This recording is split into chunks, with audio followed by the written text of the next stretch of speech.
ಮಲೆನಾಡಿನಲ್ಲಿ ಎಲ್ಲರ ಮನೆ ಹಿತ್ತಲಲ್ಲಿ ಕಾಣುವ ಸೊಪ್ಪು ಇದು. ಅದೇ ಗೋಳಿ ಸೊಪ್ಪು. ನಮಸ್ಕಾರ, ನಾನಿವತ್ತು ಗೋಳಿ ಸೊಪ್ಪಿನ ಸಾಂಬಾರ್ ಸಂಗಡ ಬಂದಿದ್ದೀನಿ.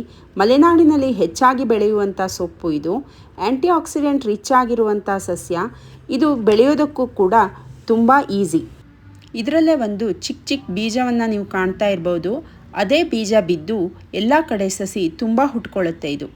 ಈಗ ಮೊದಲನೇದಾಗಿ ನಾವು ಒಂದು ಒಗ್ಗರಣೆಗೆ ಬಾಣಲೆ ಇಟ್ಕೊಂಡು ಅದಕ್ಕೆ ಸ್ವಲ್ಪ ತೆಂಗಿನೆಣ್ಣೆಯನ್ನು ಹಾಕಿ ಬೆಳ್ಳುಳ್ಳಿ, ಸಾಸಿವೆ, ಒಂದು ಸ್ಪೂನಷ್ಟು ಜೀರಿಗೆ ಮತ್ತು ಸ್ವಲ್ಪ ಅರಿಶಿನ ಹಾಕಿ ಒಗ್ಗರಣೆಯನ್ನು ರೆಡಿ ಮಾಡ್ಕೊಂಡಿದ್ದೀನಿ. ಸ್ವಲ್ಪ ಕೆಂಪು ಮೆಣಸು, ಆಮೇಲೆ ನೀಟಾಗಿ ತೊಳೆದು ಕಟ್ ಮಾಡಿರುವಂಥ ಗೋಳಿ ಸೊಪ್ಪನ್ನು ಅದಕ್ಕೆ ಮಿಕ್ಸ್ ಮಾಡ್ಕೊಂಡಿದ್ದೀನಿ. ಈ ಕಡೆ ಮಿಕ್ಸಿ ಜಾರ್ಗೆ ಸ್ವಲ್ಪ ತೆಂಗಿನ ತುರಿ, ಸಾಂಬಾರು ಪುಡಿ, ಒಂದು ಸ್ವಲ್ಪ ಹುಣಸೆ ಹಣ್ಣನ್ನು ಹಾಕಿ ರುಬ್ಬಿಟ್ಕೊಂಡು ಬೇಳೆಯನ್ನು ಬೇಯಿಸಿಟ್ಕೊಂಡಿದ್ದೀನಿ. ಅದನ್ನು ಬೇಯಿಸಿಟ್ಕೊಂಡಿರೋ ಬೇಳೆ ಮತ್ತು ರುಬ್ಬಿಟ್ಕೊಂಡಿರೋ ಸಾಂಬಾರನ್ನು ಹಾಕಿ ಮಿಕ್ಸ್ ಮಾಡಿದ್ದೀನಿ. ಈ ಸೊಪ್ಪಿನಿಂದ ಇನ್ನೂ ತುಂಬ ಅಡುಗೆಯನ್ನು ಮಾಡ್ಬೋದು. ರುಚಿಗೆ ತಕ್ಕಷ್ಟು ಉಪ್ಪನ್ನು ಹಾಕಿ ಕುದಿಸಿದರೆ ಸಾರು ರೆಡಿಯಾಗುತ್ತೆ.